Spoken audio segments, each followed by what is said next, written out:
Candidates, Mr. Wallace will answer first.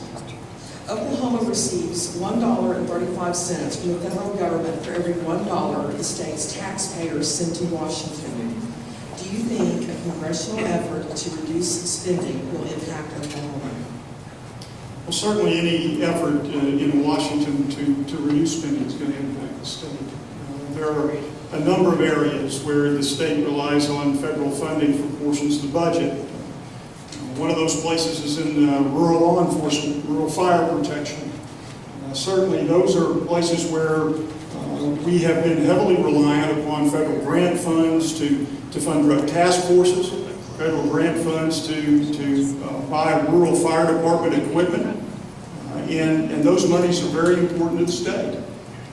An effort in Washington to begin reducing the amount of money that's being pushed out to the states is clearly going to impact rural fire departments, clearly going to impact the rural law enforcement that's going on, especially in the area of drug task forces. You know, we have for years relied upon the district attorney's task forces as the primary enforcement for drug crimes all across the state. It's been particularly true in the methamphetamine problem in this part of the country. Without those federal funds, we would not have been able to make the progress that we have made against the methamphetamine problem here in this part of the country. And so there are direct impacts on the state by what may in fact result from budget cutting in Washington. And we need to be mindful of that. And as the person that sits in this seat going forward will well know, there are priorities that government should pay attention to. And one of those is the fundamental protection of the citizenry, the fundamental protection of those in our communities. And Markwayne, I really want you to answer the question about convicted felons working for your business. Can you 100% guarantee us that that's not the case? Audience, please refrain. Please refrain.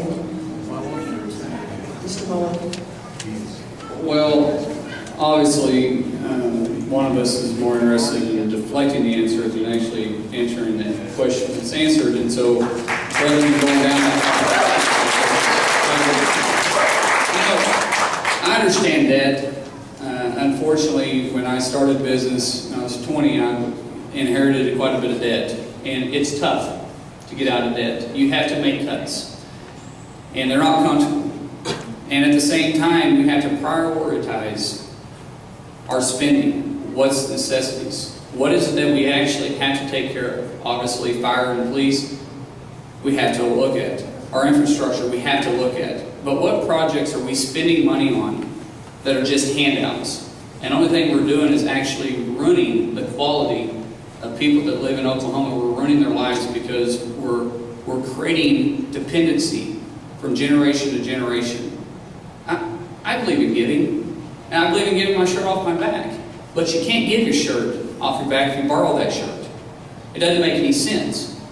We have to pay attention to what our dollars are going to, and be good stewards of that. You know, as we start making budget cuts in D.C., which we have to, because we spend it, we've got to pay it back. It's not fair for our kids to have to pay it back. All of us are going to have to tighten our belt. And we should be proud to do it because we get the opportunity to bring this country back to the greatness that it is and will be for generations ahead of us. Now, for those seeking state office, Mr. Bynum, Mr. Taylor, Mr. Turner, and Mr. Forkill.